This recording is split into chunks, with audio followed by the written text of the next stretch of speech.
Excited ang mga fans ni Kim Chu matapos niyang ibahagi sa kanyang Facebook ang isang maikling video ng kanyang online Korean language class. Sa 10-second clip, makikitang seryosong nag-aaral ang aktres bilang paghahanda sa isa sa kanyang pinakamalalaking proyekto ngayong taon.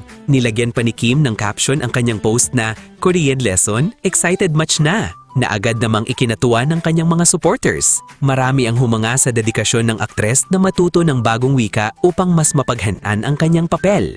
Ang Korean lessons ay bahagi ng kanyang preparasyon para sa upcoming series na Kopino kung saan muli niyang makakatambal si Paolo Avellino. Inaasahang magiging isa na namang inaabangang proyekto ng dalawa ang serye, lalo na't muli nilang ipapakita ang kanilang chemistry sa isang bagong kwento. Ayon kay Kim, Korean at Filipino production ang naturang serye at magaganap ang malaking bahagi ng kwento sa South Korea. Nakatakdaring limipat doon ang cast upang kunan ang ilan sa mga mahahalagang eksena kasama ang ilang Korean actors bago ito ipalabas sa Prime Video. Hindi naman nagpahuli ang Kim Paulandia sa pagbibigay ng kani-kanilang nakakakilig na reaksyon. Ayon sa ilang fans, siguradong mas magiging masaya ang paghahanda ni Kim dahil makakasama na naman niya si Paolo sa isa na namang international project. May ilan pang nagbiro na baka sabay pa silang mag-practice ng Korean lines at tulungan ang isa't isa sa kanilang mga eksena habang nasa South Korea.